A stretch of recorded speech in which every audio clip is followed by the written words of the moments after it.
Comme chaque vendredi matin, Tiffaine Sellier part à la rencontre des communautés chrétiennes de notre territoire avec le Tour des Clochers. Aujourd'hui, Tiffaine nous emmène en Sud-Loire. Bonjour Tiffaine. Bonjour Clara, bonjour à tous et à toutes. Tout à fait, c'est dans la nouvelle paroisse Sainte-Marthe et Marie, entre Sèvres et Loire à Saint-Sébastien-sur-Loire, que nous avons installé nos micros ce matin. Paroisse et commune que l'on va pouvoir découvrir tout au long de cette matinée avec votre invité fil rouge. Et oui, je suis accueillie ce matin par le Père Emmanuel Mustière. Bonjour Père. Bonjour Tiffaine. Vous êtes le curé de la nouvelle paroisse Sainte-Marthe et Marie entre Sèvres et Loire. Ce rassemblement de deux paroisses sera officiellement inauguré ce week-end, les 11 et 12 octobre, par Monseigneur Perceroux, évêque de Nantes.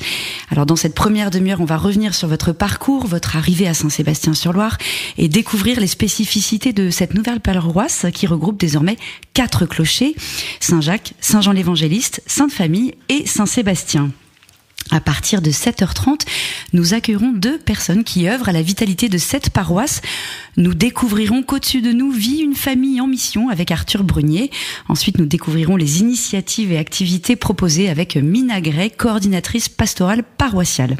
En deuxième heure, dès 8h, Thomas Boucher, maire de Saint-Sébastien-sur-Loire, viendra nous parler du dynamisme et du développement de la ville, toujours accompagné du Père Emmanuel Mustière. À 8h15, c'est Jean-François Henry, historien célèbre à Nantes, qui éclairera nos lanternes sur le patrimoine sébastiennais. Enfin, à 8h45, nous découvrirons une très belle association qui lutte contre l'isolement des seniors avec Guillaume de Bélizal. Un beau programme pour que Saint-Sébastien-sur-Loire n'ait plus de secret pour nous. Et qui commence maintenant sur Radio Fidélité.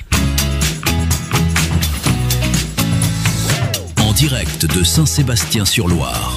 Jusqu'à 9h, c'est le Tour des Clochers. Partez à la rencontre de la paroisse et de la ville avec Tiffaine Sellier et ses invités. Père Emmanuel Mustière, oh là là, merci beaucoup de nous recevoir au sein de votre paroisse. Une nouvelle paroisse, comme je le disais, qui sera inaugurée ce week-end. On y reviendra. Mais pour commencer, Père Emmanuel, vous êtes originaire de Derval. Vous avez, si je me trompe pas, 39 ans. Ça vaut le coup d'être souligné, peut-être ? À peine. À peine, pas encore. Un jour, le 15 août 2004, à 18h30 précisément, alors que vous étiez lycéen à Saint-Joseph de Châteaubriand, un prêtre vous a posé une question cruciale. Racontez-nous. Ah, vous êtes bien renseigné. Et oui, il y a des jours qu'on n'oublie pas. Et je venais de terminer mon lycée. Je me préparais à rentrer à la fac de médecine. Et alors que je vivais une journée avec des jeunes de ma paroisse, hors les murs de la paroisse, un vieux prêtre missionnaire spiritain, à la fin de la journée, m'interpelle en disant, en m'envoyant une pichenette dans le nez, « Dis donc Emmanuel, il faudrait quand même te poser la question du sacerdoce. » C'était pas vraiment une question en fait, mais c'était une interpellation. Et ça m'a bouleversé. Depuis ce jour-là, la question ne m'a jamais quitté. Il l'a su avant vous? Il l'a senti avant vous? Ça, c'est vraiment la question. Et c'est un peu mystérieux, l'histoire d'une vocation. En tout cas, il y a des gens qui voient plus clair en nous que nous-mêmes à certains moments. Certainement.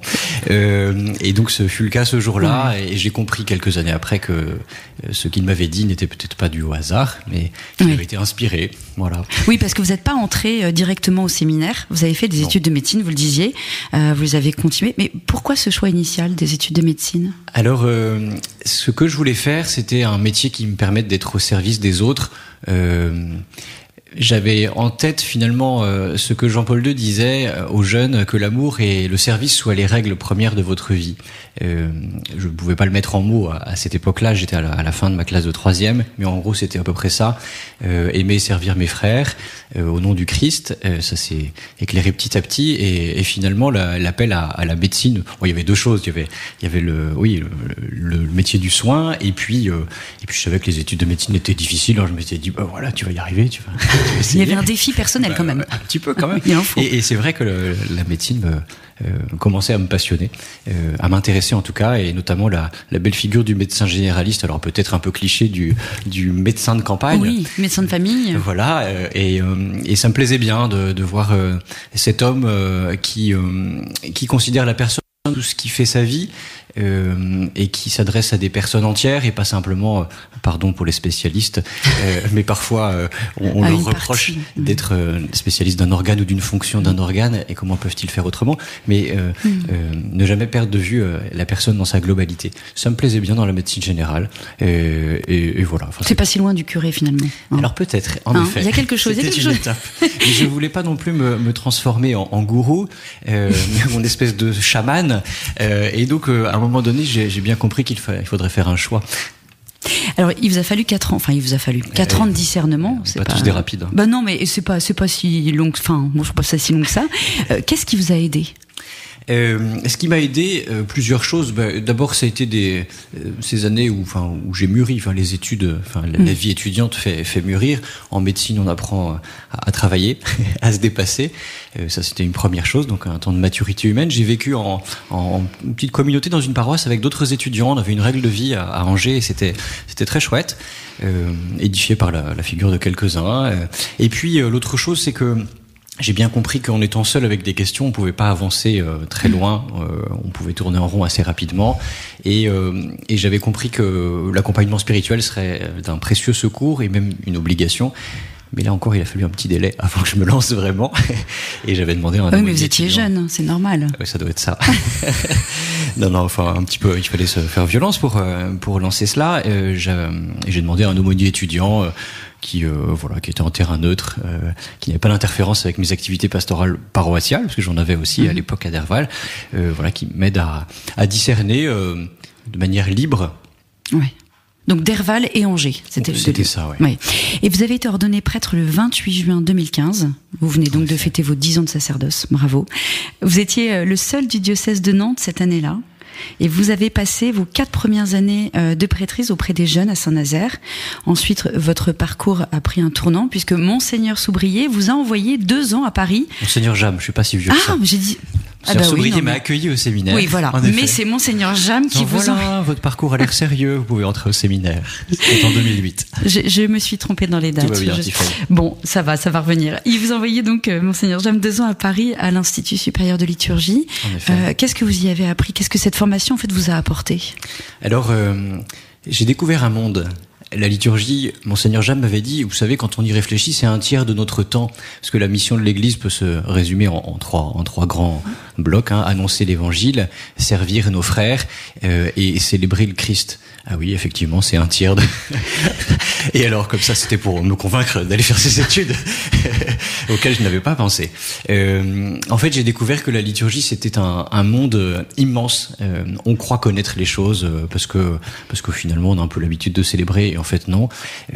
C'était l'occasion de découvrir d'où viennent les rites que nous célébrons, l'intelligence de la liturgie, et finalement découvrir que si on peut en faire une discipline théologique, en fait, c'est un carrefour de disciplines. On peut pas célébrer le Christ sans comprendre qui il est.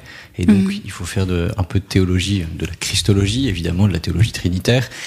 Ça nous amène à réfléchir à la question de l'art et de la théologie des arts, le dialogue écuménique, évidemment, comment oublier la Bible. Enfin, voilà. En fait, on touche à tout ce qui fait le mystère de la foi. Ça a été l'occasion de faire une synthèse, finalement, de ce que j'avais reçu pendant ma formation au séminaire, mais avec une visée précise, c'est-à-dire qu'il s'agissait de me former pour ensuite développer une pastorale liturgique dans le diocèse au retour. Donc avoir la visée pratique, de se dire au fait, comment est-ce qu'on forme par exemple, comment on initie les chrétiens et qu'on les réinitie sans cesse à la liturgie qui en fait nous façonne.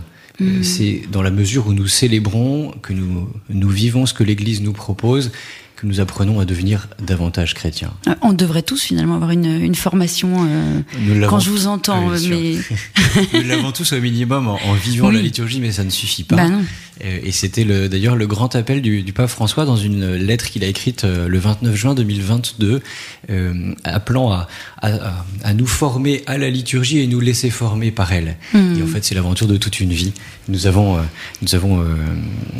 engagés là-dedans, nous sommes réengagés avec le service service de liturgie depuis lors. C'est une belle aventure.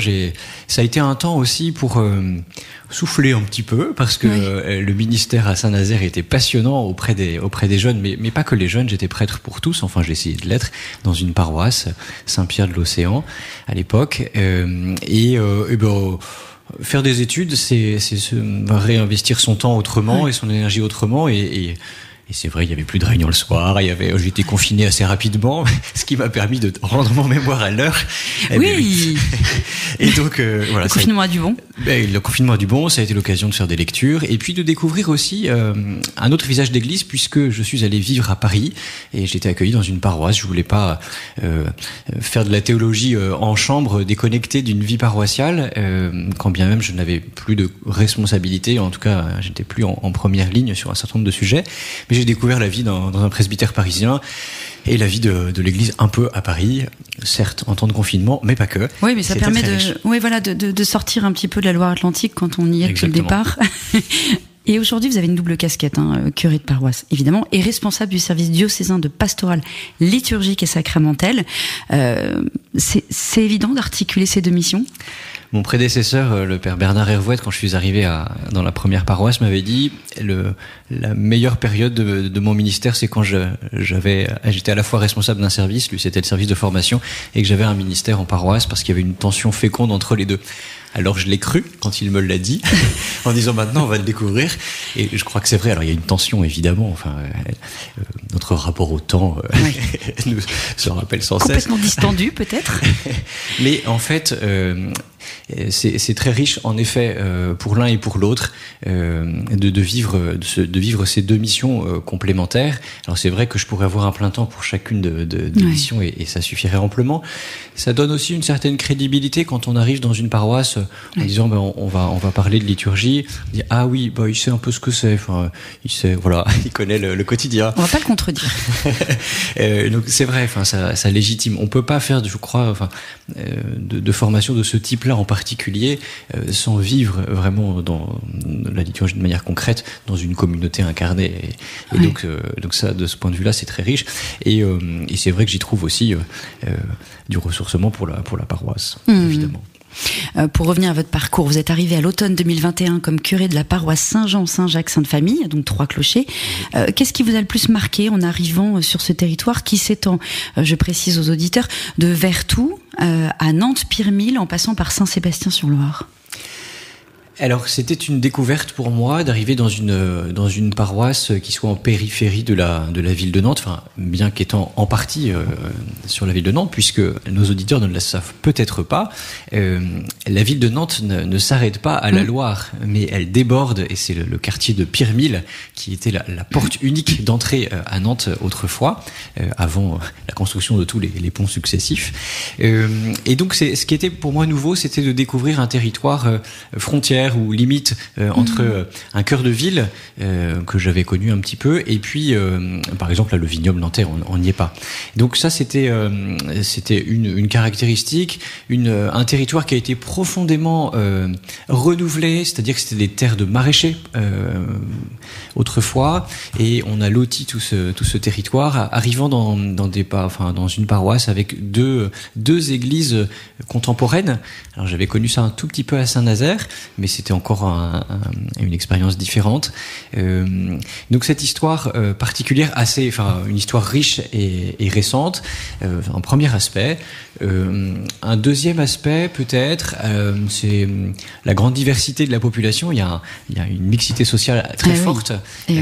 Alors je l'avais aussi un peu rencontré à Saint-Nazaire évidemment, mais là sur un territoire plus ramassé que celui de l'échelle d'une grande ville. Donc c'est un autre aspect. Sur le plan pastoral, pour le coup, ce qui était tout à fait nouveau pour moi, c'était d'arriver dans une paroisse où il n'y avait pas eu de curé récemment avant moi, mais un fonctionnement différent que le code de droit canonique permet, avec un prêtre qui est modérateur de la charge pastorale, c'est comme ça qu'on dit, et une équipe d'animation paroissiale qui était en situation de conduite de la paroisse, donc très fortement impliquée. J'avais connu la collaboration forte avec les laïcs, notamment en pastorale des jeunes. C'est un beau laboratoire, la pastorale des jeunes, parce qu'on expérimente des choses. On découvre beaucoup de choses. Ah oui, c'est extraordinaire. Et puis, bien là, je découvrais encore autre chose, un autre type de collaboration. situation, et il m'a fallu prendre le temps d'accueillir, de découvrir ce qui se vivait, et puis bien engager aussi quelques changements, puisque on est tous différents, et il fallait accueillir aussi un prêtre plus jeune. Ça, c'était nouveau. Ouais.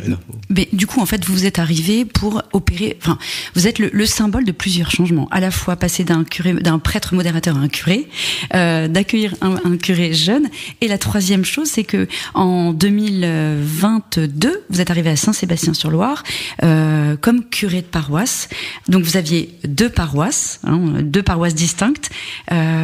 Au fond, alors donc je le disais, ce week-end sera célébrée l'inauguration de la nouvelle paroisse Sainte-Marthe et Marie entre Sèvres et Loire. Pourquoi une seule paroisse aujourd'hui ?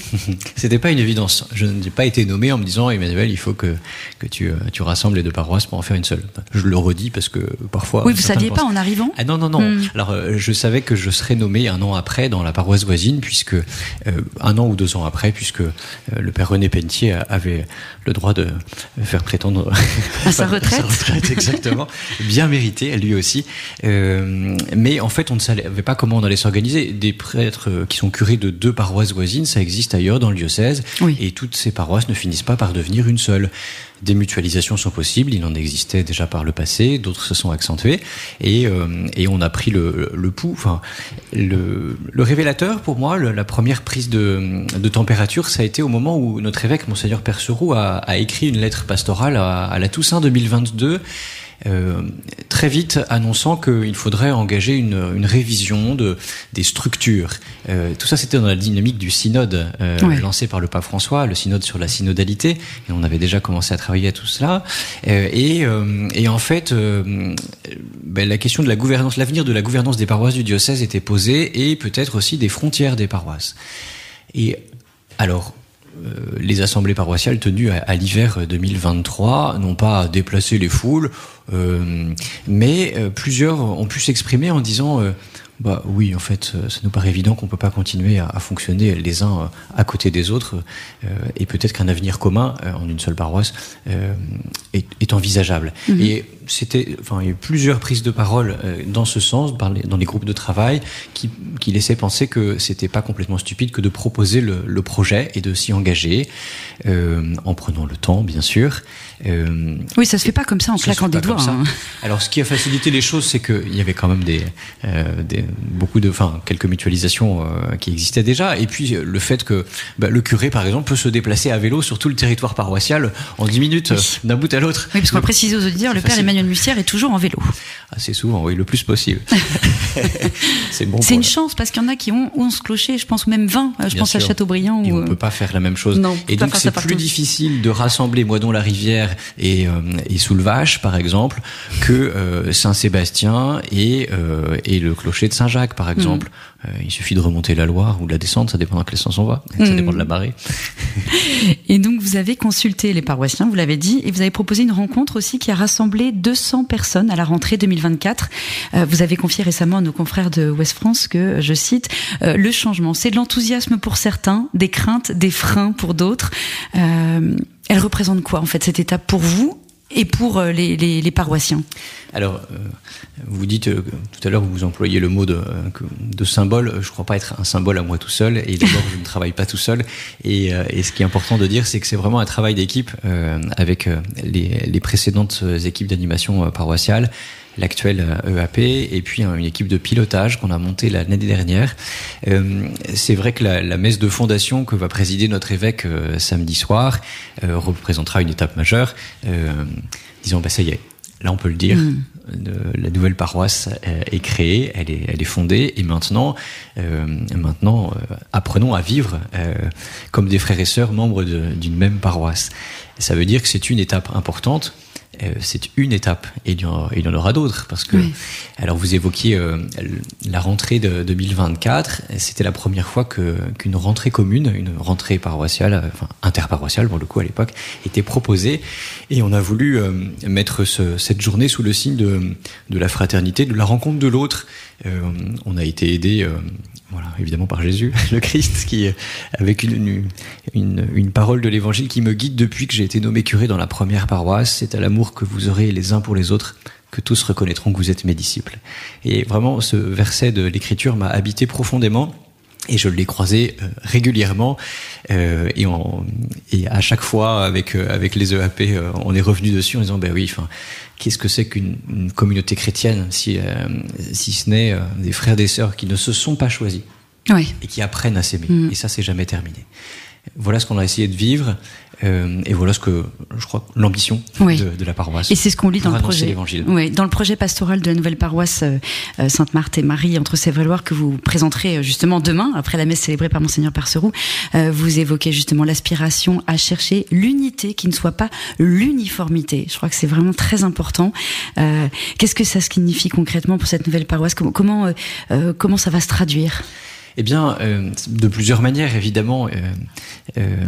C'est-à-dire que créer une nouvelle paroisse, c'est pas faire table rase du passé en disant maintenant on change tous les horaires de messe, il y aura plus qu'un lieu de célébration, on oublie tout ce qu'on faisait auparavant. Non, ça aurait pas de sens, ce serait un peu stupide d'ailleurs.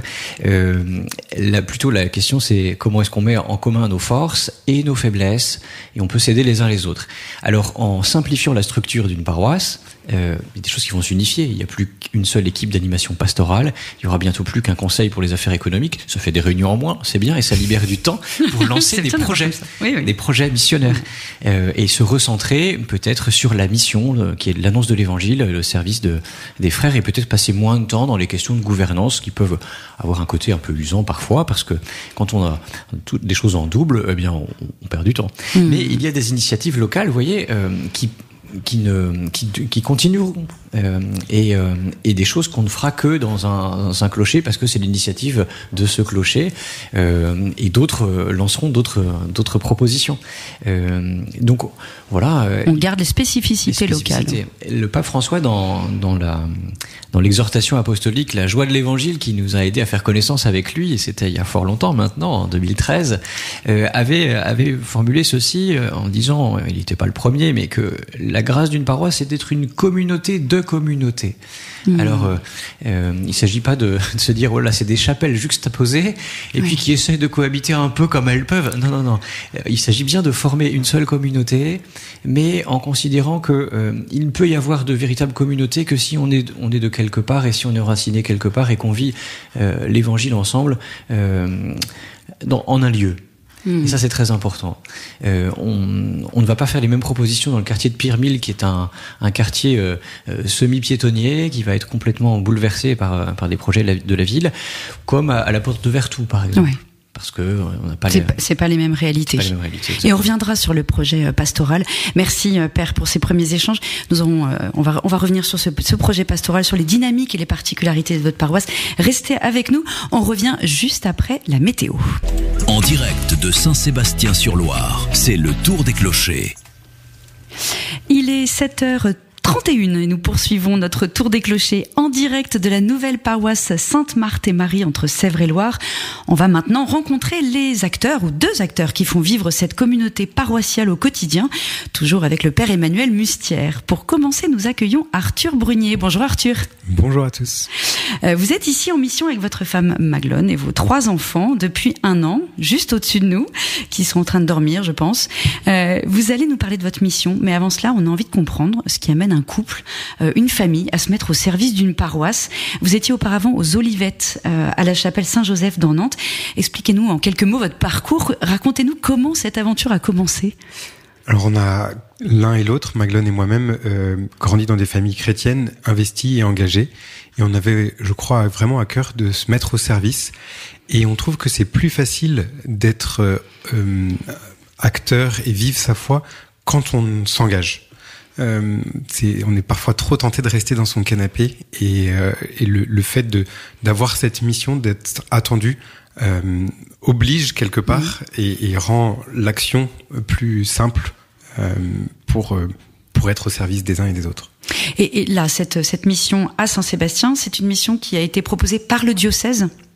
Alors, c'est un concours de circonstances qui a fait en sorte que le père Loïc Le Huen et Emmanuel discutent l'un et l'autre, ont su notre présence et notre disponibilité, et Emmanuel nous a appelés pour venir lancé cette activité de famille en mission ici à Saint-Sébastien il y a donc maintenant 1 an.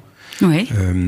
Rien n'était prévu, téléguidé ou préécrit. Ça s'est construit ensemble et on a regardé ce qu'il était possible de faire pour dynamiser, pour rendre ce lieu plus bruyant un petit peu. Mais c'est sympa, les bruits de famille. 3 enfants en bas âge, ça peut bousculer un petit peu, mais on a reçu un accueil vraiment super des paroissiens qui étaient heureux de nous accueillir dans ce lieu et de nous voir faire quelques menus changements pour pouvoir se sentir bien ici et pour pouvoir déployer cette mission. Père Emmanuel, cette mission, c'est quelque chose qui existe déjà au sein du diocèse. Exactement. C'est pas sorti de votre tête comme ça? Ça aurait pu, hein. Ça aurait pu, non, je sais pas. Mais en effet, il y a plusieurs paroisses dans le diocèse qui, réfléchissant à la question de la vacance des bâtiments, par exemple, s'est dit, qu'est-ce qu'on en fait? Première chose. Et il y a autre chose, c'est que des familles ou des couples ou des personnes seules d'ailleurs se sont dit, moi j'aimerais bien me rendre disponible. Est-ce que vous seriez prêt à m'accueillir? Nous accueillir. Et donc en fait, c'est la concomitance de ces deux faits. On pourrait y voir un appel de la part du Seigneur qui a fait que des choses se sont mises en place, se sont proposées. La question très concrètement se posait ici chez nous parce que quand le Père René Pentier, mon prédécesseur, est parti, le bâtiment devenait vide et symboliquement pour les paroissiens, ça a été difficile de se dire il y a plus de prêtres résidents sur place. Et je me disais, 1 an après mon arrivée à la Sainte Famille, parce que je loge au presbytère de la Sainte Famille, quel sens aurait de dire non, je vous abandonne et je vais vivre à Saint-Sébastien? Ça aurait pas forcément été c'est pas non plus un bon signal. C'était pas forcément un bon signal. Et donc il a fallu patienter un tout petit peu. On a accueilli une personne qui avait besoin de prendre du repos, un prêtre d'abord de passage avant qu'il s'enracine dans la paroisse voisine, une personne puis un couple pour sa première année de mariage, ce qui nous a laissé le temps de préparer un projet. Avec Arthur et Maglone, de penser à des réaménagements avec les bonnes idées qu'ils avaient pour qu'ils soient bien. Et donc on a pris le temps, effectivement. Et je suis heureux de ce choix qui a été fait. Ouais.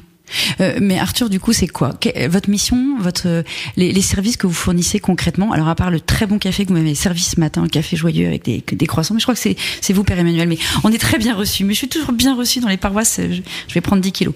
Mais quelle mission vous avez précisément ici? Je pense que chaque couple ou famille ou mission ou chaque personne qui choisit de servir doit prendre un temps, et c'est le temps qui nous a été offert par le Père Emmanuel, de découvrir la paroisse, de découvrir nos talents aussi, parce que quand on arrive dans un lieu, on ne sait pas forcément parfaitement ce qui nous anime, et ça peut varier en fonction du territoire dans lequel on a été.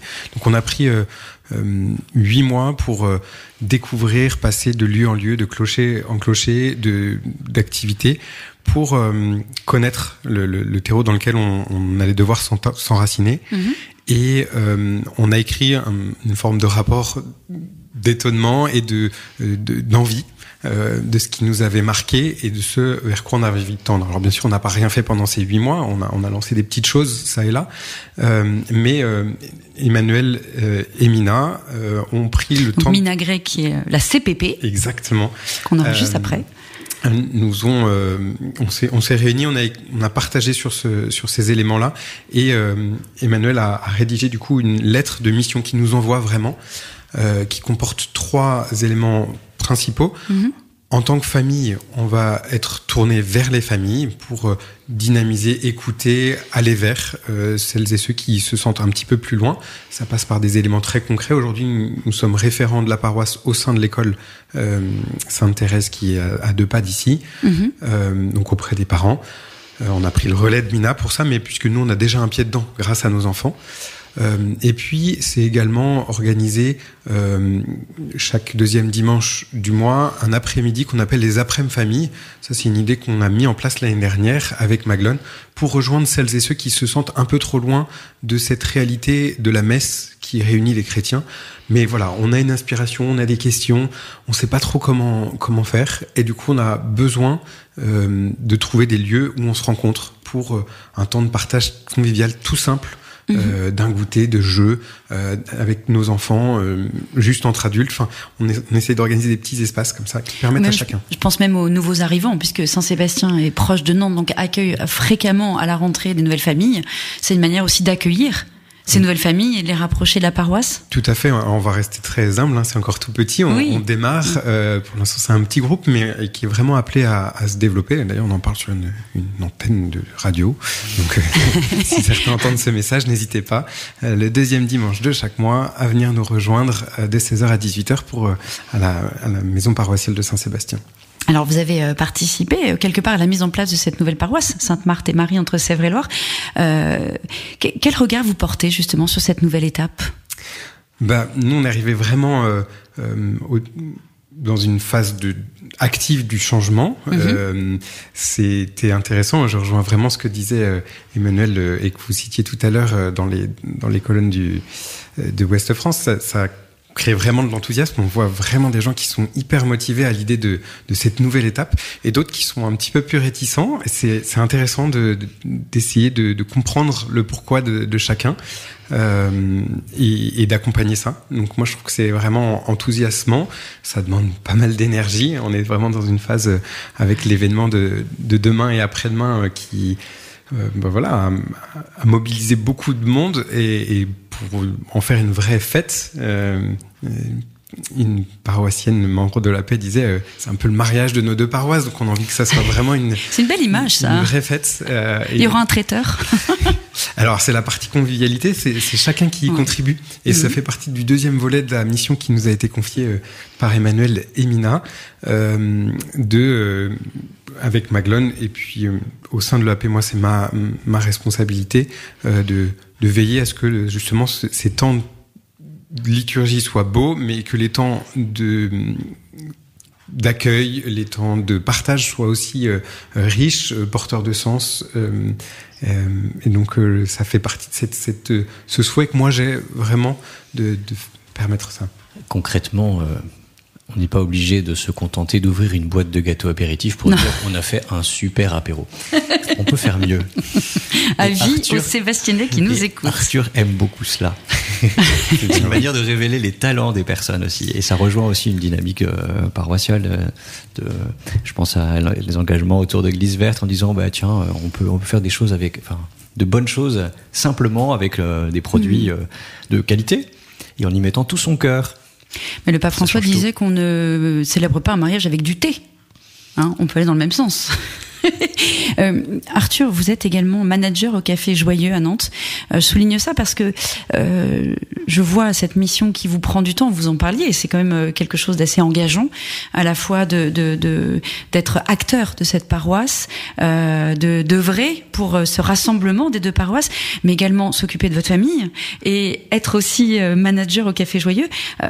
Comment est-ce que vous réussissez à concilier cet engagement professionnel et puis cet autre engagement paroissial? Chacun peut... ce qui nous est demandé, en tout cas au sein de la paroisse, c'est de donner ce qu'on est en capacité de donner, c'est pas de donner au-delà. La vie de la famille, elle est première. C'est vraiment sur ça que j'essaie de mettre l'accent. La vie professionnelle, elle est importante. Trouver l'équilibre vie pro, vie perso est pas toujours simple. Café Joyeux, c'est vraiment une très belle aventure. Je suis vraiment heureux de ce que je vis. Un accompagnement du coup de personnes porteuses d'un handicap dans le milieu ordinaire du travail au travers de ce café-restaurant. C'est vraiment... tout est lié quelque part. Moi, j'ai besoin de sens pour me donner. Je trouve du sens auprès de mes enfants et de ma femme. Je trouve du sens dans mon travail, donc je suis heureux d'y aller, de pouvoir déployer et voir la joie que mes équipiers ont au quotidien à venir travailler et la joie qu'ils ont à donner autour d'eux. Je suis entouré d'une super équipe, donc je sais aussi que je peux m'appuyer sur les autres membres encadrants de l'équipe pour que le café tourne et apporter de la joie au monde. Et puis, dans la mission, c'est vraiment discerner là où je me sens utile, là où j'ai envie de pouvoir me donner et prendre ce temps-là pour permettre de voir éclore des projets, de rendre heureux ceux qui viennent s'adjoindre, je pense aux après-midi famille, et de voir que y a une émulation qui se crée, qui donne envie de continuer de s'engager et qui donne envie de suivre le Christ. Quel projet vous envisagez pour les mois à venir au sein de cette nouvelle paroisse, justement ? Est-ce que c'est en cours de réflexion ? Est-ce que c'est en cours de... La lettre de mission liste un certain nombre de sujets sur lesquels on doit s'engager. La paroisse nouvelle va aider aussi cette dynamique. On est à l'écoute les uns des autres. On est passé d'une inter-EAP l'année dernière où on était 14, donc c'était beaucoup pour... EAP, c'est équipe d'animation paroissiale. Oui, pardon. Non, mais je reprécise parce qu'on peut oublier. Et on était très nombreux, c'était vraiment toutes des belles personnes, mais c'était plus difficile de pouvoir libérer la parole de chacun, puisque le temps des réunions était ce qu'il était. Là, on est une équipe plus resserrée, on est 8 aujourd'hui, et on sent qu'on est dans une dynamique plus précise, plus... d'actions concrètes sur ce qu'on va pouvoir mettre en place. C'est mon sentiment aujourd'hui, après les quelques premières réunions que nous venons d'avoir. Et donc ça, je pense que chacun va pouvoir se répartir ce qu'on imagine comme mission à vivre et pouvoir les déployer. Vous êtes d'accord avec ça, Emmanuel ? Je vous vois, Père Emmanuel, pardon. Il parle bien. Oui, on l'écouterait des heures. Non, c'est vrai. Non, mais bien sûr, c'est un souhait de notre évêque que les équipes d'animation pastorale soient plus resserrées. C'est aussi une manière de dire que tout ne doit pas être porté par l'EAP, en fait. Il faut que cette équipe a la charge d'aider chacun à donner le meilleur de lui-même. On n'est pas obligé d'avoir un fonctionnement hyper centralisateur parce que ça épuise tout le monde. Et en fait, ça ne permet pas à des personnes de trouver leur place et de s'investir vraiment. Je crois que c'est dans cette dynamique-là que nous essayons de vivre une fraternité modélisante, on pourrait dire, entre nous. On essaye de s'aimer les uns les autres dans cette équipe, vraiment, pour donner envie à d'autres de faire de même. Et puis, on est là pour encourager chacun dans ce qu'il veut lancer. Il y a des bonnes idées qui viennent d'ailleurs, tout ne vient pas de l'EAP, ça se ferait. Et ça, c'est très chouette. On est là pour aider à discerner, peut-être donner une direction, dire attends, oui, ça c'est bien, mais on va attendre un peu. On va pas lancer 25 chantiers en même temps. Moi, je dis ça, mais parfois j'ai plusieurs idées aussi. Mais vous n'êtes pas le premier, pas le dernier à proposer. C'est que forcément, la vie appelle la vie, et donc forcément, quand on a du dynamisme, ça en engendre d'autres. Donc c'est beau, mais simplement, il y a que 24 heures dans une journée, et il est bon d'apprendre à se reposer, à prier et à prendre soin de nos équipes sans les fatiguer dès le 3 septembre, quoi. Oui, on va y aller tranquillement. Arthur, pour conclure, quel conseil vous donneriez à une famille ou un couple qui envisagerait justement de s'engager au service d'une paroisse ? Ces mots ne sont pas de moi, mais du Christ. N'ayez pas peur. Si les conditions sont réunies pour vous accueillir, ça se fera bien avec ce que vous êtes, avec vos talents, avec vos forces, pour que ça se mette en place dans les meilleures conditions. Vraiment, n'ayez pas peur, c'est chouette. C'est vraiment une belle mission de rendre service à nos paroisses. Et on a en plus, nous, reçu la grâce d'habiter dans un lieu qui est vraiment beau, qui a été repensé pour qu'on puisse y être bien. Donc ça, je souligne et je remercie Emmanuel et toute l'équipe qui a œuvré pour ça.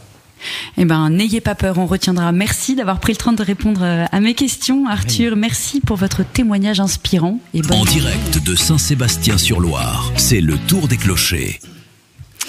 Et c'est au tour de Mina Gray de nous rejoindre au micro. Bonjour Mina. Bonjour. Alors Mina, vous êtes la coordinatrice pastorale paroissiale, un sacré titre, depuis officiellement 1 mois en fait, parce qu'auparavant vous étiez LEM, laïque en mission ecclésiale, et ça depuis 15 ans, et 3 ans à Saint-Sébastien. Qu'est-ce qui change entre ces deux missions ? Entre laïque en mission et CPP, LM et CPP, pour faire des acronymes. C'est pas mal les acronymes. Qu'est-ce qui change ? En fait, j'ai un regard plus grand sur cette paroisse, sur cette nouvelle paroisse, pardon. Ouais. Et une mission plus large. Beaucoup plus large. Un regard finalement qui surplombe plus qu'avant, on était plus dans les détails. En fait, quand on était LEM, on est toujours LEM en fait, les CPP, mais on était laïque en mission et ecclésiale sur des petites choses plus précises. En fait, on avait juste une partie de la pastorale, et aujourd'hui, j'ai la chance d'avoir un regard plus grand sur cette paroisse. En fait, j'ai accès à tout. Vous êtes le bras droit du père Emmanuel. Ouais, la chance. Oh là là. Il y en a qui ont de la chance. Non, mais c'est bien d'avoir une femme un peu à la manière dans le diocèse. C'est ce que le monseigneur Perceron a instauré. C'est bien d'avoir des regards comme ça, des responsabilités portées par des femmes. Bon, je passe. Et ça veut dire quoi concrètement ? Quelles sont vos missions, Mina ? Ma mission, là, aujourd'hui, alors, ma première mission, c'est de boire du café. Moi, j'aime beaucoup boire du café. Et c'est pas une blague, ce que vous dites. Non, c'est sérieux. Je suis connue sur la paroisse, même je crois que sur le diocèse. Le fait que je bois beaucoup de café, j'ai une grande chance de pouvoir prendre le temps d'accueillir les gens. Et je trouve que accueillir les gens, c'est par la convivialité. Je pense que cette paroisse est assez riche pour faire les choses très concrètes. Et dans la vie de tous les jours. Et moi, je prends ce temps avec les personnes que je dirais que par la grâce du Seigneur, je rencontre vraiment. Et j'y mets vraiment tout mon cœur. Et ça, c'est vraiment ma première mission. Après, le Père Emmanuel me donne beaucoup de travail, mais autrement, voilà. Qu'est-ce que vous donnez, Père Emmanuel ? Eh bien, quand Mina rencontre, on se voit tous les mardis matins, on travaille ensemble toute la matinée après la messe, et ça c'est précieux pour faire le point sur les activités du moment, sur les personnes rencontrées. Et il n'est pas rare que je dise à Mina, tiens, on m'a envoyé tel ou tel nom de personnes qui demandent le baptême ou la confirmation, ou tiens, j'ai entendu parler de telle personne, est-ce que tu pourrais prendre contact ? Bon bah ok. Et alors Mina prend son super cahier et elle note le nom de la personne pour aller la voir. Par exemple, c'est ça. Enfin, ouais. Et on essaie en fait, au sein de l'EAP, tous les deux, on est présents, enfin, comme membres de droit de l'équipe d'animation pastorale, et on est là aussi pour décharger les autres, parce que nous, on peut s'engager au quotidien. Enfin, Arthur tout à l'heure nous disait qu'il avait un métier. Oui. Oui, les autres sont bénévoles et donnent le temps qu'ils peuvent. C'est ça qu'ils peuvent. Alors Mina a un contrat de travail et j'essaie de veiller à ce qu'elle ne déborde pas trop, mais elle a une disponibilité plus grande que quelqu'un qui a une autre activité professionnelle, et donc il y a tout un tas de coups de fil, de petites relations, vous savez, des choses toutes simples, dire tiens, faut que je croise quelqu'un, je lui donne une petite info, et ça change tout. Enfin, ça fluidifie les choses. On évite d'envoyer trop de mails, mais on essaie de se rencontrer, et ça prend du temps. Mina a évoqué le café, et oui, il y a ces rencontres gratuites. Et puis forcément, c'est la mission c'est d'être coordinatrice. Et donc c'est aussi du travail de l'ombre, et qui ne se voit pas, enfin, et qui est précieux, enfin, pour mettre de l'huile dans les rouages. Et mais Mina, c'est aussi déléguer des choses en appelant d'autres personnes. Mais je te laisse en parler. C'est de la relation publique, en fait, relation publique de la paroisse. Complètement. Et l'avantage d'arriver après 3 ans de mission sur la paroisse en tant que coordinatrice a fait que j'ai pu rencontrer d'abord toutes les personnes sur cette paroisse, et de leur donner de la place qu'ils avaient envie de prendre. Et je pense que toute personne qui est sur ce territoire a le droit à une compétence, à un talent. J'aime bien le mot talent, en fait. À un talent pour pouvoir faire briller cette paroisse. Et ça, c'est vrai qu'on a vraiment beaucoup de chance, et il faut leur laisser la place qu'ils veulent prendre. Pour réaliser cette mission, il faut des qualités spécifiques. Je vois, il faut du dynamisme, l'amour du prochain, ça, d'accord, mais il faut pouvoir le montrer, savoir le dire. Il faut pouvoir aussi capter peut-être les gens pour savoir quels sont leurs talents, pour leur indiquer le chemin ou la mission qu'ils peuvent prendre. Vous voyez d'autres qualités ? Mon sourire. Vraiment, je suis quelqu'un qui est joyeuse naturelle. Je m'en excuse, vraiment, c'est vraiment ce que je le dis. Faut pas s'excuser. Parce que vraiment, voilà, j'espère donner envie d'aimer Jésus, en fait. C'est vraiment, quand je rencontre quelqu'un, c'est mon frère. D'entrée, je suis quelqu'un qui porte peu de jugement sur la personne, pour pas dire zéro, ça serait mentir, voilà, mais j'essaye vraiment d'accueillir au mieux, et je sens que les personnes le savent, elles le disent aussi. Je leur remercie de leur confiance. Je pense que les gens me font rapidement confiance, et ça, je crois que c'est une chance qu'on a. Voilà, si on sait rencontrer son frère dans la réalité, sans a priori, le courant passe vraiment bien. Avant de parler justement de cette nouvelle paroisse, je sais que vous avez mis quelque chose en place, quelque chose d'innovant, le caté vacances. Comment elle est venue cette idée, Mina ? Alors ça, je remercierai la maman je vais dire un prénom, d'Olivia. En fait, c'est arrivé une famille qui part pas en vacances et les vacances de la Toussaint arrivant, elle me dit mais il y a pas de caté, mais qu'est-ce qu'elle va faire ma fille pendant les vacances? Elle le challenge. Et je me suis dit mais attendez, si nous église du quartier, on n'est pas capable d'apporter une réponse à cette famille. Et en fait, en parlant à 2-3 paroissiens qui sont un peu dans l'innovation, on a monté le Caté Vacances. Aujourd'hui, on accueille une vingtaine d'enfants à chaque vacances. C'est énorme. Voilà, avec tout public en fait, des familles qui ont des moyens et des familles qui en ont pas. On arrive à faire des choses vraiment bien ensemble. Et ça se passe comment concrètement, ce Caté Vacances? Eh ben, on appelle ça nous à l'équipe Jésus dans la vie. Ça veut dire que on est là dans son nom, on est dans les salles de la Sainte Famille, donc on est dans une église à côté. Voilà, on a le Père Emmanuel qui passe, donc c'est bien. On voit qu'il y a un prêtre aussi, que ça dépend pas de la ville. Et c'est tous les jours ou c'est un après-midi? On a 4 beaucoup. Hein. Ouais. En fait, c'est le but, en fait, à devenir. On espère vraiment que ce projet grandisse. Pour l'instant, on essaye plutôt de maintenir.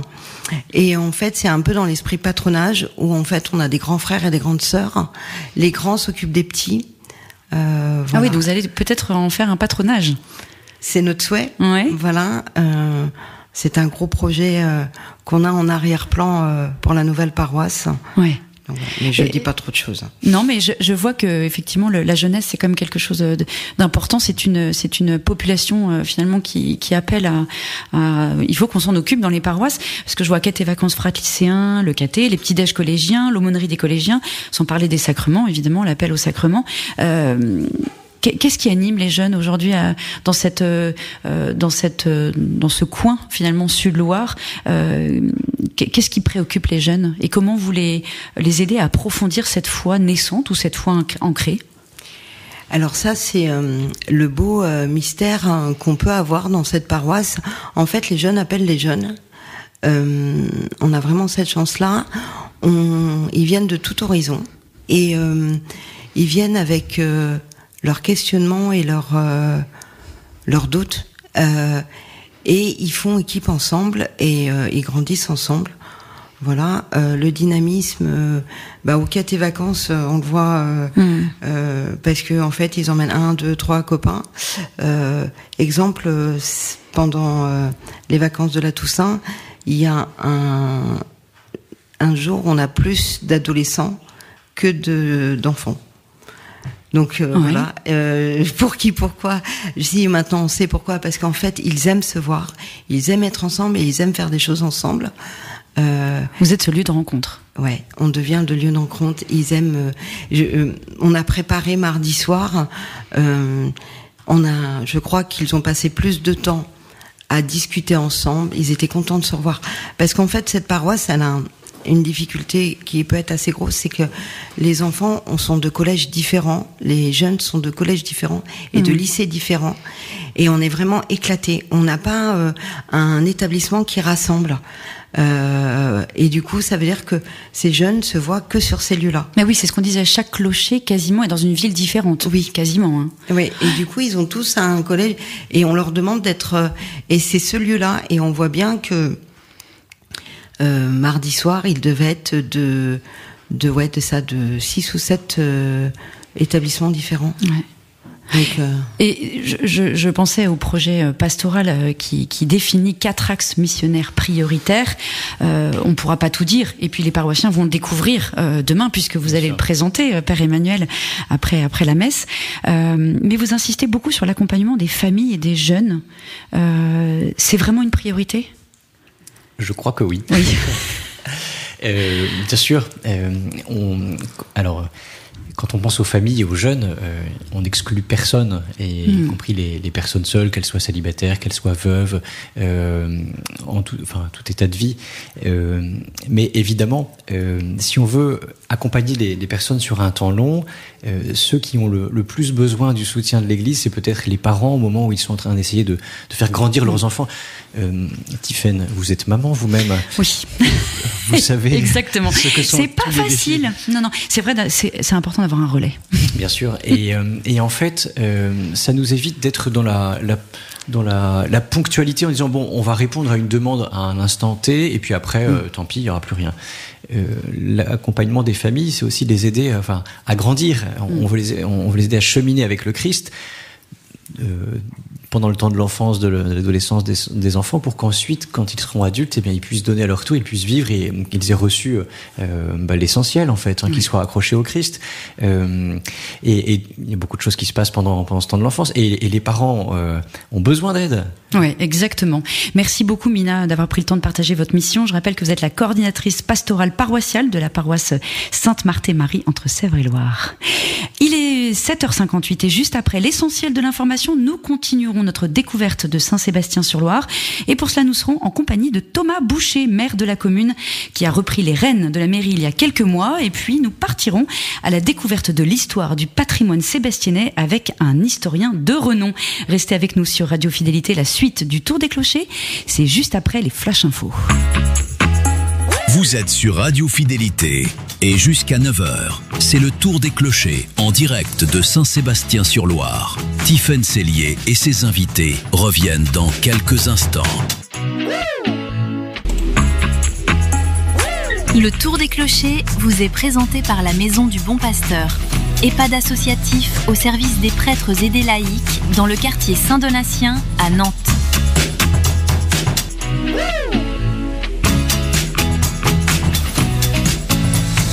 En direct de Saint-Sébastien-sur-Loire. Jusqu'à 9h, c'est le Tour des Clochers. Partez à la rencontre de la paroisse et de la ville avec Tiffaine Sellier et ses invités. Et bonjour à ceux qui nous rejoignent. Bonjour à tous ceux qui nous rejoignent, il est 8h05 et depuis 7h nous sommes à Saint-Sébastien-sur-Loire pour notre Tour des Clochers hebdomadaire accompagné ce matin du Père Emmanuel Mustière et nous sommes rejoints par Thomas Boucher. Bonjour Monsieur le maire. Bonjour. Merci d'être avec nous ce matin pour le Tour des Clochers en direct de la paroisse de Saint-Sébastien-sur-Loire, Sainte-Marthe-et-Marie entre Sèvres et Loire. C'est un plaisir de vous accueillir. Thomas Boucher, vous êtes devenu maire en mai 2025 à 42 ans après avoir été premier adjoint.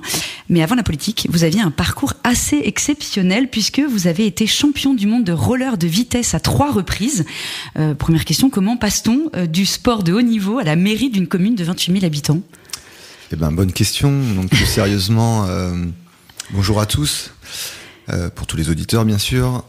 En fait, voilà, j'ai commencé le roller de vitesse comme une passion, comme un enfant qui commence un sport et qui s'investit dedans. Bon, j'ai eu la chance de pouvoir réussir et d'atteindre mes rêves d'être champion du monde.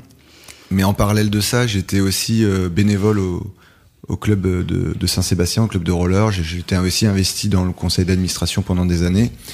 Et au fil du temps, cet investissement sur la ville, en fait, a fait qu'on est venu me chercher pour pouvoir potentiellement être sur une liste lors d'élections. C'est comme ça que je suis rentré en 2008, élu pour la première fois en 2008. Et à ce moment-là, je n'imaginais pas un jour être maire de la commune. Et puis de fil en aiguille, on se prend en jeu. Voilà, de la vie municipale, de ce qu'on peut faire pour la ville. Et donc j'ai avancé. Et puis là, les circonstances dernièrement, suite au retrait de Laurent Turquois, on m'a proposé de prendre la suite. Et puis c'est avec plaisir que j'ai dit oui, on y va. Saint-Sébastien-sur-Loire, c'est une commune qui est très dynamique, une commune de la métropole nantaise qui connaît une forte croissance démographique. Quels sont aujourd'hui les principaux défis que cette croissance représente pour votre équipe municipale ? Alors, on subit pas une croissance démographique si importante. En fait, on a une ville qui est à peu près autour de 28 000 habitants et qui reste assez stable depuis de nombreuses années, puisqu'en fait, elle est petite. C'est la 3e plus petite de la métropole et c'est la 4e en termes d'habitants. Donc en fait, on est déjà très urbanisé dans les années des années 60 aux années 90. La ville a été énormément urbanisée, donc il y a peu de foncier disponible. Donc finalement, aujourd'hui, la population reste assez stable autour de 28 000, avec des perspectives d'évolution d'ici à 2050. Peut-être de 2, 3, 4 000 habitants supplémentaires. Mais les gens s'éloignent finalement parce qu'il n'y a plus de place ici à Saint-Sébastien-sur-Loire. Alors il y a plus de place, on peut en trouver. C'est la ville se reconstruit sur elle-même, où les gens trouvent des maisons, pas à travers les ventes. Hein, c'est le marché de l'immobilier, c'est pas moi qui l'invente. Ouais. Mais les gens s'éloignent aussi. Pourquoi ? Parce que on est en première couronne de la métropole, très proche du centre-ville de Nantes, et on reste aussi une ville qui est chère en termes d'immobilier, au même titre que d'autres communes. Donc forcément, en fonction des profils, des possibilités des personnes et des ménages de pouvoir s'installer ou pas, et surtout pour avoir une maison. C'est compliqué d'avoir une maison à Saint-Sébastien, donc dès que les gens veulent une maison, souvent ils sont un petit peu obligés de s'éloigner. Et oui, beaucoup d'habitants craignent quand même une densification trop forte de la ville. Quelle est votre ligne rouge pour préserver le cadre de vie ? Alors en fait, la densification, c'est en lien avec bien sûr la métropole. On a un plan local de l'habitat, on a un plan local d'urbanisme métropolitain. Donc il y a des règles qui sont fixées bien au-delà de ce que les uns et les autres veulent. On a aussi les zonages, c'est ça qui est important. En fait, on a énormément de zones pavillonnaires qui restent sur Saint-Sébastien-sur-Loire, et la politique avec la métropole, c'est quand on doit entre guillemets densifier, parce que c'est jamais plus de 2 étages en général, 2 à 3 étages, c'est autour des grands axes structurants de transport. Donc on essaye de limiter, et surtout aujourd'hui, la perspective d'avenir, elle est plus sur les constructions et la densification autour de la route de Clisson, où il y a des espaces, plus de possibilités, et plus du tout sur le centre-bourg de Saint-Sébastien, ou les quartiers qui restent pavillonnaires et auxquels on tient beaucoup à la qualité de vie à Saint-Sébastien, qui est, je pense, aujourd'hui très agréable, ce que les gens en tout cas nous disent. Et ça, on souhaite le maintenir. Et donc, on fait un juste milieu entre notre obligation de faire des logements, c'est une obligation, et préserver ce cadre de vie, notamment avec les espaces verts qui sont très présents sur la ville. Oui, on précise aux auditeurs que vous avez la chance d'avoir les îles de Loire qui sont sur la ville de Saint-Sébastien-sur-Loire. Vous avez été élu sur une ligne qui repose sur 5 boussoles: le soutien aux associations, le maintien d'un service de qualité à des tarifs adaptés, un haut niveau d'investissement et pas d'augmentation d'impôts. Alors dans un contexte économique tendu, comment est-ce que vous maintenez cet équilibre ? Alors par rapport aux augmentations d'impôts, oui, spécifiquement. Oui, et puis pour arriver à justement à gérer un budget municipal. C'est comme, alors j'ai envie de dire, c'est un ancien élu à mes côtés me disait toujours, c'est comme un budget de la famille, hein, c'est-à-dire qu'à un moment donné, quand on n'a pas l'argent pour s'acheter une voiture neuve, on achète une occasion. Eh bien en fait, un budget municipal, je caricature, mais c'est un peu la même chose, c'est-à-dire qu'on a une enveloppe globale, on a tous les salaires des agents à payer. Ce qui est important, parce que ce service de qualité, service public de qualité, il est rendu parce qu'on a beaucoup d'agents, donc c'est du fonctionnement, mais c'est aussi un investissement pour les Sébastianais. Et donc une fois que ça est sorti, après on doit faire des choix. Donc chaque année on passe des auditions budgétaires, on donne des lignes de conduite aussi pour diminuer certains postes de dépenses, et puis pour rester dans le budget qui nous est alloué. Mais pour l'instant, on a la chance d'avoir une commune qui financièrement est saine. Malgré ce qui tombe depuis quelques années, depuis la crise du Covid, on va dire qu'on a eu l'enchaînement avec aujourd'hui toujours malheureusement la guerre en Ukraine, qui a forcément un impact aussi. Et aujourd'hui, avec des choix et des décisions de l'État, quelles qu'elles soient, qui en fait se déchargent un peu quand même sur les collectivités, tout en augmentant aussi des prestations, notamment je pense à la CNSRL, c'est la retraite, la cotisation retraite des fonctionnaires territoriaux, qui prend 3 points chaque année de 2025 à 2028. C'est pour nous, Saint-Sébastien, c'est 300 000 euros par an. C'est-à-dire qu'en 2025, on a pris 300 000, en 2026, ça sera plus 300 000, en 2027, plus 300 000, et en 2028, plus 300 000. Donc c'est 1 200 000 euros en l'espace de 4 ans, et ça, faut l'absorber parce qu'on n'a pas de recettes en face. Donc il faut faire des choix, réduire la voilure sur certains éléments, mais toujours notre objectif, toujours comme vous l'avez évoqué, la boussole, conserver cette qualité de service public. Et justement, que parmi les grands projets, lesquels vous tiennent particulièrement à cœur pour l'avenir de Saint-Sébastien-sur-Loire ? Alors on a les grands projets qui restent. Alors on a beaucoup. On a notamment tout ce qui a à faire aux mobilités, qui peut aussi faire parler, parce que c'est jamais simple de changer les habitudes des gens. Mais aujourd'hui, Saint-Sébastien, c'est une terre maraîchère qui s'est construite. Les routes, elles ont suivi les chemins maraîchers. Donc, quand vous baladez dans Saint-Sébastien, c'est pas toujours simple de circuler. Et en fait, une caractéristique de Père la Emmanuel ville. Acquiesce. Lui qui fait tout en vélo, je tiens à le préciser. Voilà. Donc, par exemple, quand on a dernièrement mis des rues en sens unique, bon, voilà, il y a eu un petit peu, parfois, des remontées, des gens aussi satisfaits parce que avant on n'avait pas vraiment de place pour le vélo. Donc, en fait, on fait un peu la place, mais la problématique, c'est qu'on n'a pas des avenues qui font 70 mètres de large où on peut mettre tout le monde tranquillement. Donc, on doit faire des choix, toujours avec l'objectif de la sécurité, c'est-à-dire tout le monde aujourd'hui, malgré qu'au des fois on doit faire un petit détour en voiture, tout le monde est content que son enfant puisse aller à l'école plus sereinement sans se poser la question qu'il va se faire frôler par les voitures et peut-être avoir un accident. Donc c'est un peu l'élément. Donc c'est des jeux d'équilibristes. On est un peu des funambules parfois. Et donc bah voilà, tout le monde peut pas être content. Ça c'est un projet un peu plus mobilité qui se poursuit. Dans les prises de décision, on peut pas plaire à tout le monde. Non.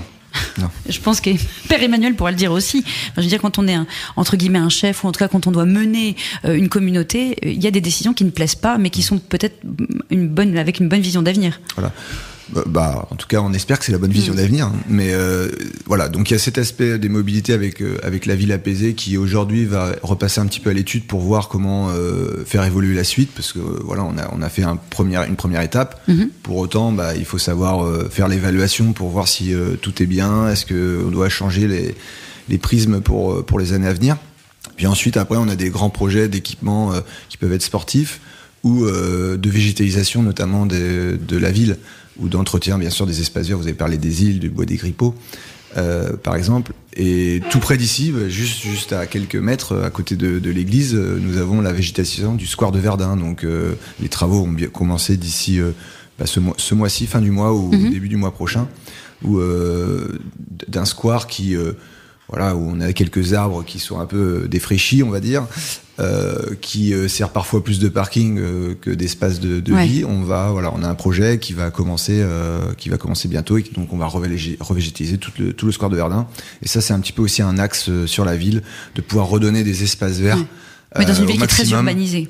Dans une ville qui est très urbanisée, on a un gros poumon, comme vous l'expliquiez, qui est avec les îles, mais c'est pas suffisant. Au quotidien, les gens vont pas toujours venir sur les îles, et donc ils ont besoin à proximité d'avoir des petits îlots de végétation et de verdure.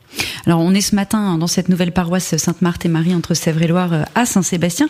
Je sais que vous n'avez pas encore eu l'occasion de vous rencontrer personnellement tous les deux, Père Emmanuel, Thomas Boucher, mais je crois que ça devrait pas tarder.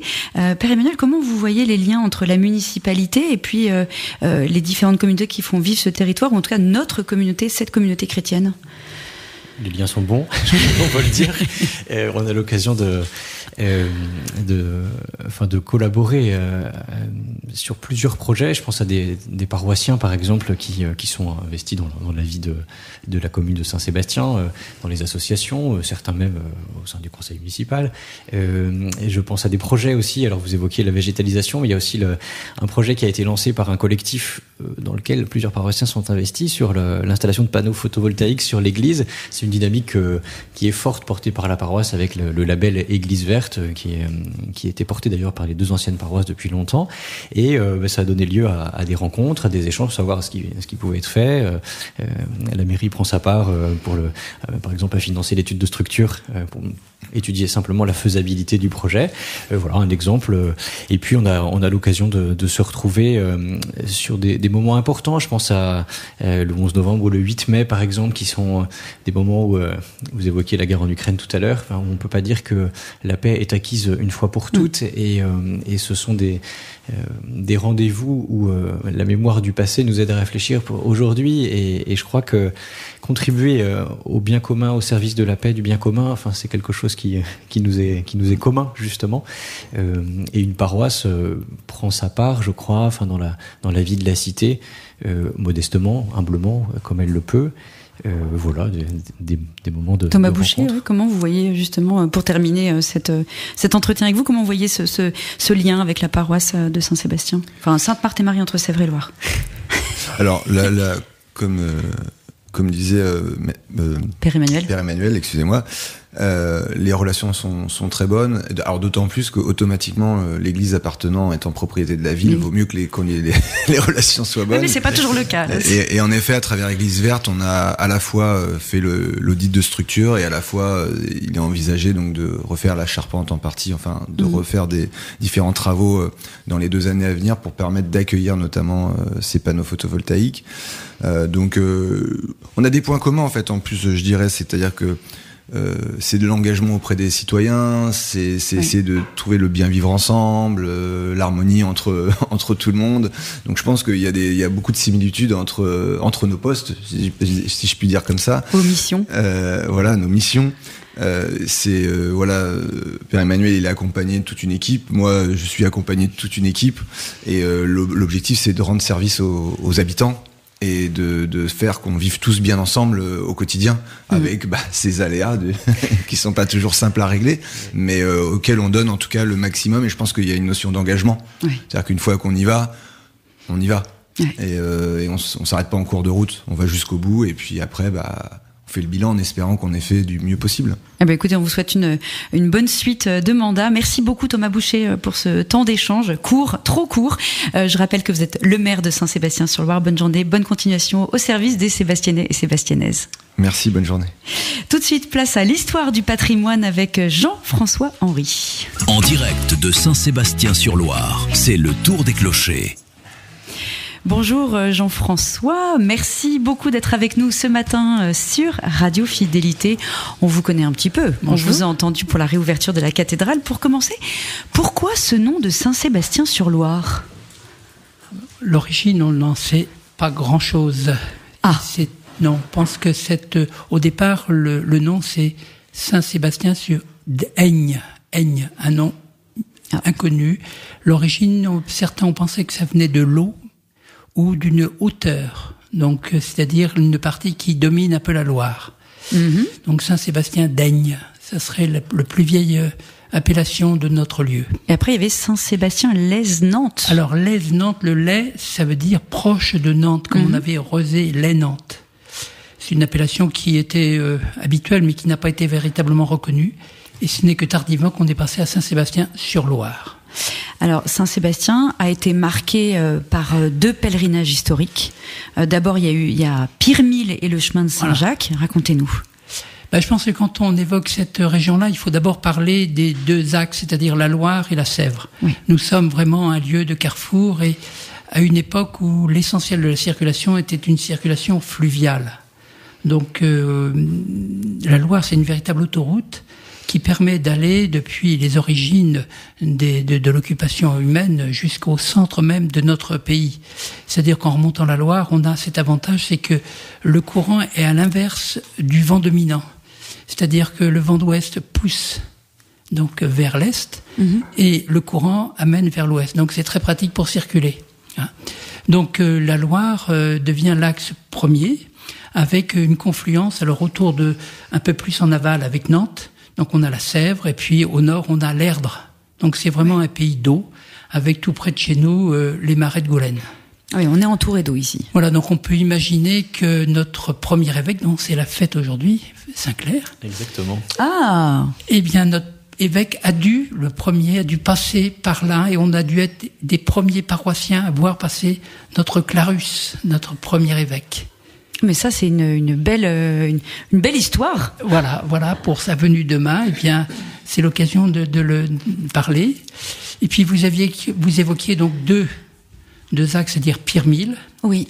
Avec, bien sûr, donc, le prieuré de Pirmil, qui est très ancien, donc, qui date du Moyen-Âge, qui est donc sur la route de Saint-Jacques-de-Compostelle.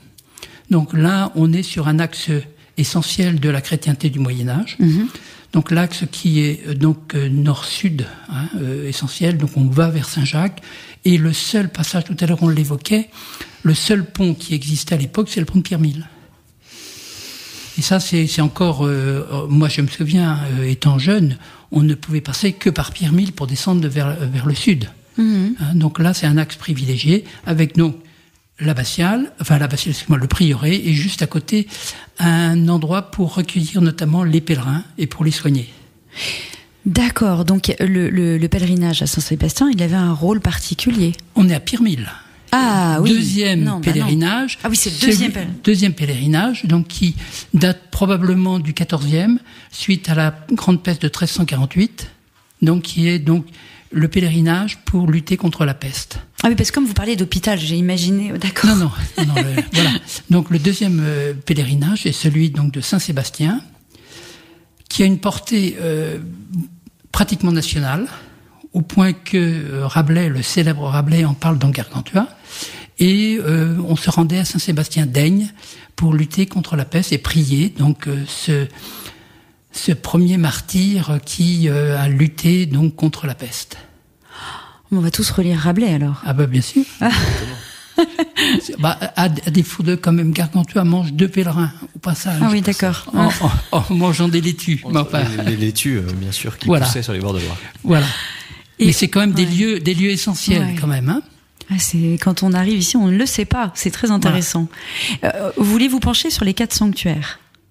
À moins que vous n'ayez pas terminé avec Non, mais le lieu entre, si vous voulez, Sèvres et Loire, historiquement se tient très bien. Et c'est vrai que cette fusion des 2 lieux va dans le sens de l'histoire, puisque le prieuré Saint-Jacques dépendait de la paroisse de Saint-Sébastien au Moyen-Âge. Ah.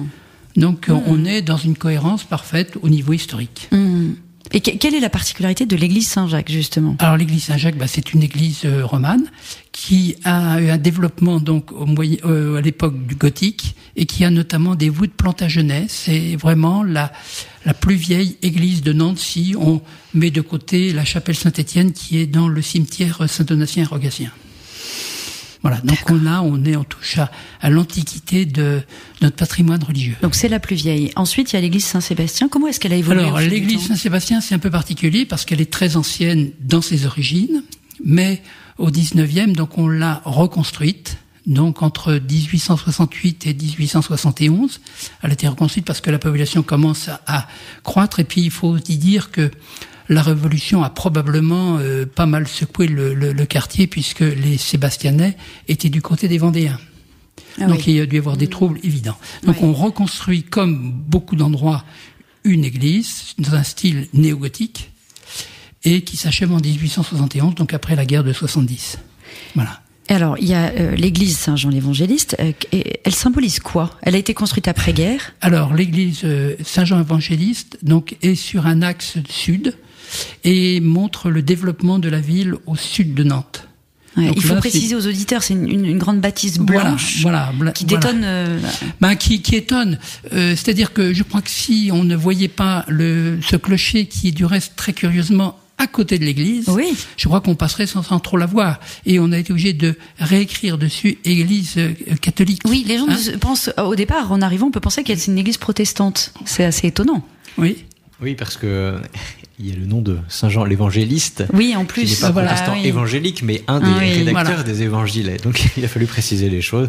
Effectivement. Et elle ressemble étonnamment à la cathédrale de Créteil, qui a servi de couverture pour le catéchisme, donc pierre vivante. C'est très dans le même esprit. Donc là, on a une église qui se construit sur un mode très différent, c'est-à-dire que l'assemblée est vraiment en prise directe avec la célébration. Il n'y a pas de piliers, elle est largement ouverte, notamment avec toute une galerie de vitraux de chaque côté où la lumière pénètre totalement. Et on invite les auditeurs à s'y rendre. Tout à fait. Elle est ouverte tous les jours, de 9h à 18h. Et c'est une des premières églises à être construite avec un plan légèrement incliné, si bien qu'on a une vision parfaite de la célébration. Et alors pour terminer avec les églises, la Sainte Famille, en quoi elle se distingue des autres? Alors la Sainte Famille, c'est beaucoup plus tardif, puisqu'elle est sur la commune de Vertou. Donc, vous voyez, on voit que cette paroisse qui va être créée demain s'appuie à la fois sur Saint-Sébastien, sur Nantes et sur Vertou. Et donc là, Beautour dépend donc de Vertou. C'était sur la Sèvre. C'est une paroisse très ancienne, là aussi, avec une chapelle qui a été chapelle des Victoires. Et puis cette chapelle, progressivement, était beaucoup trop petite. Donc on a construit cette nouvelle église, qui est une église, elle, sans clocher. Donc c'est assez intéressant parce qu'on a là, avec les 4 sites, 3 appellations autour d'un clocher, puisque vous évoquiez par le titre sur les clochers, autour des clochers. Donc on a un clocher, je dirais presque utilitaire à Saint-Jacques, qui est là vraiment abrité les cloches. On a au 19e Saint-Sébastien, qui est là un clocher dominé par une flèche très haute, comme beaucoup d'églises de cette époque-là, donc Carquefou, Vertou, etc., qui symbolise un peu l'église qui se renouvelle, et église, on peut mettre des guillemets, triomphante. Puis on a une nouvelle vision de l'église beaucoup plus discrète, avec donc Saint-Jean où le clocher ne dépasse pas l'église, qui est sur le côté avec les 3 cloches, donc foi, espérance et charité. Et puis foi, espérance et charité. Et puis Sainte Famille où là il y a plus de clocher, c'est presque l'église qui se enfouie presque.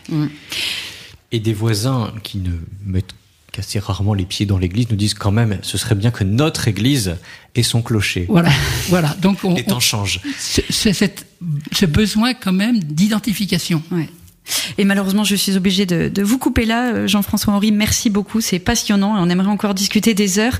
Merci d'être venu au micro de Radio Fidélité ici au sein de la paroisse Sainte-Marthe et Marie entre Sèvres et Loire. Dans quelques instants, direction Rome pour les nouvelles internationales de Radio Vatican. On se retrouve à 8h45 pour le dernier quart d'heure de ce Tour des Clochers en direct de Saint-Sébastien-sur-Loire. On parlera solidarité et lutte contre l'isolement des personnes âgées. Restez avec nous. C'était le journal international de Radio Vatican. Il est maintenant 8h45 et nous rejoignons Tiffaine, toujours en direct de la paroisse de Saint-Sébastien-sur-Loire. En direct de Saint-Sébastien-sur-Loire. Jusqu'à 9h, c'est le Tour des Clochers. Partez à la rencontre de la paroisse et de la ville avec Tiffaine Sellier et ses invités. Merci Clara et bonjour à vous qui nous rejoignez sur Radio Fidélité. Et pour cette dernière partie d'émission du Tour des Clochers, ce dernier quart d'heure en direct de la nouvelle paroisse Sainte-Marthe et Marie entre Sèvres et Loire, on va parler d'une association locale qui agit concrètement contre l'isolement de nos aînés. Et c'est d'autant plus important que les Petits Frères des Pauvres publiaient mardi 30 septembre dernier leur baromètre 2025. 2,5 millions de personnes âgées de 60 ans et plus se sentent seules tous les jours en France. 750 000 sont en isolement extrême, coupés de tout lien social, un chiffre qui pourrait atteindre 1 million en 2030. Et ici, à Saint-Sébastien-sur-Loire, je le disais, une initiative répond à cette urgence. Guillaume de Bélizel, fondateur de l'association Allô Sébastien, nous a rejoint. Bonjour Guillaume. Bonjour Tiffaine, bonjour Père Emmanuel. Bonjour Guillaume. Guillaume, vous êtes revenu à Saint-Sébastien-sur-Loire après 18 ans dans le sud-ouest et vous avez constaté que les liens sociaux s'étaient distendus dans votre quartier. Quelle expérience personnelle vous a poussé, vous et votre femme Bénédicte, à créer Allô Sébastien en 2018 ? Oui, alors quand on a quitté les bords de Loire, donc en 97, on a retrouvé donc les bords de la Garonne. Voilà, et des proches parents, et on a été confrontés comme beaucoup à l'accompagnement de proches parents âgés, voilà, et des difficultés qu'ils avaient dans leur quotidien, dans leur perte d'autonomie. Et c'est ça qui vous a donné envie en revenant à Saint-Sébastien, en voyant les liens distendus de votre quartier même ? Oui, on s'est rendu compte que le maintien à domicile qui était publicité par la plupart des personnes âgées, c'était pas si évident que ça. Que concrètement, matériellement, la mise en place d'auxiliaires de vie, ça se faisait assez bien, mais qu'avec l'âge, avec finalement la perte de mobilité, on n'utilisait plus sa voiture.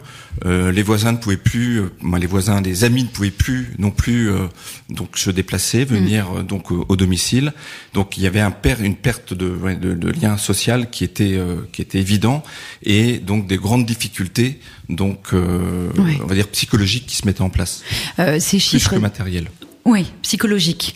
Oui. Ces chiffres des Petits Frères des Pauvres, 2,5 millions de seniors seuls tous les jours, 1,5 million qui ne voient jamais leur famille, ils résonnent avec ce que vous observez ici à Saint-Sébastien ? Saint-Sébastien, c'est comme dans la région bordelaise, c'est pareil. On est confronté à la même chose, aux mêmes difficultés.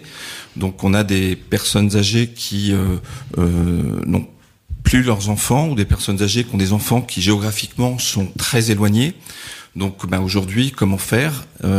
C'est tisser un réseau d'entraide de proximité, donc avec finalement toutes les bonnes volontés d'un quartier, c'est-à-dire le voisinage. Ouais. Et vous avez développé 2 branches, le réseau Sentinelle avec des bénévoles qui offrent du soutien gratuit, et le réseau Sébastien, un service mandataire professionnel. Pourquoi cette double approche solidaire et professionnelle ? Parce qu'on a justement donc l'expérience vécue près de Bordeaux nous a montré que les auxiliaires de vie, les aides-soignants étaient des personnes dévouées, remarquables, mais qui avaient un temps de déplacement important. Donc il fallait prioriser, si vous voulez, en fait il fallait soigner les soignants, voilà, pour et leur permettre d'avoir un emploi du temps ajusté, adapté à une réalité de terrain, donc la proximité, pour pour qu'ils puissent trouver un équilibre entre leur vie professionnelle et leur vie personnelle. Voilà. Donc en fait c'est d'un point de vue, on va dire pratico-pratique, l'important pour nous, c'est de tisser un réseau d'auxiliaires de vie sur le territoire de Saint-Sébastien, c'est-à-dire regarder quelles sont les personnes qui, autour de nous, recherchent un travail, complément d'emploi ou de retraite dans l'aide à domicile, et c'est de les mettre en relation avec les besoins sur le territoire, qui sont très nombreux. Voilà. Ouais. Et puis, donc la deuxième mission d'Allo Sébastien, c'est justement le rapport des petits frères des pauvres. Donc nous donne 2 millions de personnes en situation d'isolement, 700 000, on appelle ça on va dire en rupture sévère de lien social. On parle même de mort sociale. Mais il faut savoir qu'en 2060, c'est pas demain, mais quand même, il y aura 5 millions de personnes de plus de 85 ans. Donc il va falloir faire quelque chose. Et on ne peut pas compter uniquement que sur les structures un petit peu existantes. Il va falloir que justement le lien social de proximité, c'est-à-dire les voisins, une communauté d'aidants de voisinage, puisse se mettre en place. Donc pendant le Covid, la France s'est arrêtée, Saint-Sébastien aussi s'est arrêté, mais on a constaté un élan de solidarité très importante puisqu'une centaine de bénévoles ont rejoint Allo Sébastien pour la mise en place de courses solidaires. Donc on avait passé un partenariat avec une enseigne et donc on avait pu comme ça soutenir pendant les différents confinements une centaine de Sébastianais qui étaient vraiment en rupture totale puisque les enfants, les amis, il n'y avait personne autour d'elle, quoi. Ouais. Concrètement, quelles actions vous menez ? Je pense au transport solidaire, aux visites de courtoisie. Il y a le café solidaire du kiosque. Oui. Alors voilà, donc l'idée c'est que donc on vient en aide, on va dire dans leur quotidien à domicile, c'est vrai. Mais Allo Sébastien est né pas que pour ça, au contraire, c'est pour justement faire sortir les personnes de leur domicile. Alors pour certains c'est compliqué, c'est difficile, mais bon, c'est possible. On a donc, grâce à la municipalité, puisque ce projet n'a pu se monter qu'avec le soutien donc de la municipalité, on a un lieu, un café associatif, donc qu'on appelle le café solidaire, qui est ouvert donc le mercredi et le vendredi. Donc ce matin, j'ai fait l'ouverture, 7h30, où chacun est invité à se retrouver. Finalement, on n'invente rien, on retrouve finalement l'esprit d'autrefois, l'esprit finalement de nos villages, donc un esprit de quartier où on va retrouver un lieu. Donc où chacun va pouvoir apporter aussi sa pierre. Donc l'idée c'est de faire en sorte que les personnes que l'on va aider à domicile deviennent aussi aidants. C'est d'instaurer une certaine forme de réciprocité en fait, parce que souvent quand on perd on va dire en autonomie, on perd aussi parfois en estime de soi. Moi les retours que j'ai pu avoir c'est je suis plus bon à rien, je m'ennuie, je sais pas quoi faire. Oui. Donc c'est comment justement essayer, quel que soit notre âge et notre situation de handicap, essayer de créer des petites dynamiques. Alors ce sont des petits projets, mais des projets vivants et qui permettent à chacun de trouver sa place et sa juste place. Voilà, donc des personnes chez qui on va par exemple aider à l'entretien du logement, vont venir le vendredi matin nous donner un coup de main au café. C'est quelqu'un qui par exemple ne peut pas, je me souviens de Marianne qui souhaitait une sortie au Puy du Fou, c'est de pouvoir la réaliser cette sortie. Voilà. C'est rendre acteur, faire de la réciprocité, mais il y a aussi de la valorisation. Oui. En janvier dernier, vous avez exposé les peintures de Michel, 89 ans. C'est ça. Dans votre initiative, Nos adhérents ont du talent. C'est ça. C'est ça, c'est encore plus que de l'aide, de la réciprocité, il y a de la valorisation. C'est de la valorisation. Chacun, effectivement, quel que soit son âge, a des talents parfois enfouis, cachés, à réveiller. Donc voilà, c'est parfois des choses simples, et d'autres ont des talents comme Michel. C'était nul en maths, première en dessin, c'est ça. C'était le titre de l'article. Et c'est vrai que oui, on a découvert en allant chez elle une mine de peinture extraordinaire, et qu'il a fallu les sortir de son domicile. Et elle était très fière d'avoir un article dans la presse, et puis surtout de pouvoir exposer ses toiles, et donc que les Sébastianais aient pu aussi en profiter. Donc ça, c'est des choses qui sont donc très importantes. Et puis donc il y a donc ce lieu, ce café solidaire, et puis il y a ce qui se vit aussi au sein des familles. Donc on a un réseau de sentinelles, donc de bénévoles, à consolider, puisque le bénévolat, un peu comme partout dans toute association, c'est pas tiolle. toujours, c'est tiolle. Voilà, donc on a des visites à domicile, des petits coups de main ponctuels aussi qui sont organisés. Puis on a hier, on accueillait les troubadours, donc ce sont des musiciens qui bénévoles qui passent de famille en famille pour donner un petit peu de joie, parce que il faut cultiver la joie dans notre monde aujourd'hui, pour offrir un petit concert. Donc tous les mois ils passent de famille en famille. Donc ça a été mis en place pendant le confinement, puis ils se sont dit ce sont une bande de joyeux jazzouilleux, c'est des joueurs de jazz qui d'ailleurs je les salue, là, Gérard et sa bande, et c'est vrai que ça a été c'est un moment de bonheur pour ces personnes-là. Comment vous réagissez, Père Emmanuel, quand vous entendez comme ça des initiatives locales de solidarité, mais pas seulement de la solidarité, aussi de valorisation, on le disait? Je trouve ça extraordinaire. Je suis admiratif de ce qui se vit à travers cette association.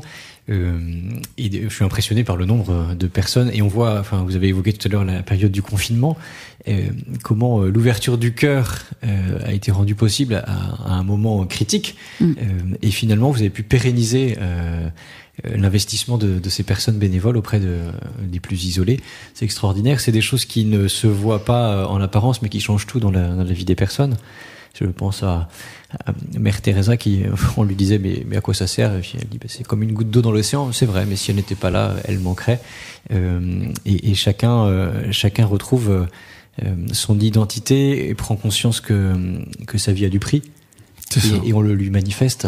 C'est extraordinaire. Et je suis assez sensible aussi à ce que vous disiez autour de la réciprocité. Parfois on a critiqué ces élans de charité ou de solidarité en disant oui, mais vous êtes la main qui donne est toujours au-dessus de celle qui reçoit. C'est pas le cas là. C'est ça. Il y a un véritable échange.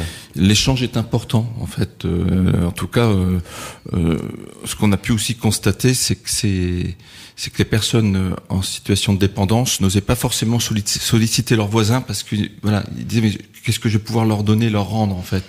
Et en fait, par l'association, en fait, ils appellent l'association. C'est souvent un voisin qui va venir en aide.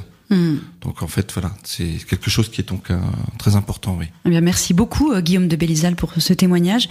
Pour contacter Allo Sébastien, c'est allosébastien@vdmv.fr. Si des personnes souhaitent mettre en place une association comme la vôtre, vous les aidez dans d'autres villes à installer ce genre d'initiative. C'est ça, donc on a une fédération qui s'appelle Village dans ma ville. L'idée, c'est pas de réinventer quelque chose, c'est de retrouver l'esprit d'autrefois. Et donc cette fédération a pour but de permettre à ceux qui souhaiteraient monter ce projet sur d'autres communes, de pouvoir les accompagner dans la mise en place de ces associations. Merci beaucoup. Il est 8h57, il nous reste une minute pour terminer ce tour des clochers à Saint-Sébastien-sur-Loire. Rappelez-nous, Père, si vous le voulez bien, donc les festivités qui attendent vos paroissiens ce week-end pour la fondation de la nouvelle paroisse. Ça commence par une marche depuis les 4 clochers. C'est très symbolique. Exactement. Se mettre en mouvement à partir de là d'où on vient. parce qu'on est heureux d'appartenir à un clocher, à un territoire. Et donc les paroissiens qui le peuvent sont invités à partir à 14h de chacun de leur clocher. Il y a aussi certains qui vont être rejoints au passage non pas du cortège, parce que c'est pas un cortège, mais de la marche. Et ceux qui ne pourront pas être présents physiquement, je pense à certaines maisons de retraite, et bien seront associés et trouveront aussi leur place. Et tous convergeront pour 16h, après un temps d'animation au cours de la marche, à la Joliverie, sur le site de la route de Clisson, ce grand lycée. Il y aura un temps de découverte, de présentation du logo qui a été réalisé par 2 paroissiennes, parce qu'il fallait écrire quelque chose de neuf. Ouais. Notre évêque va nous rejoindre vers 16h30. Il va être plongé dans cette ambiance. Merci à Monseigneur Percereau de venir. Exactement, dans une journée chargée, il sera avec les religieux à la cathédrale avant.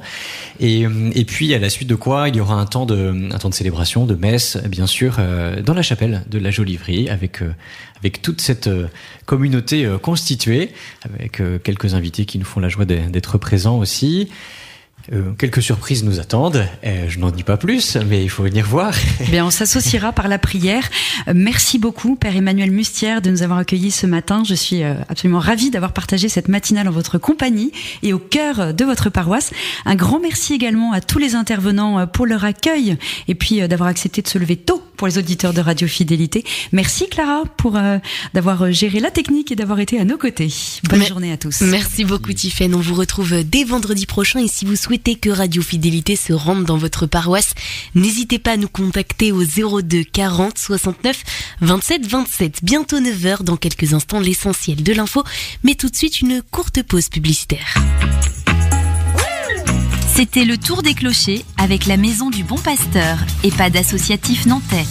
Plus d'informations sur le site internet du diocèse de Nantes.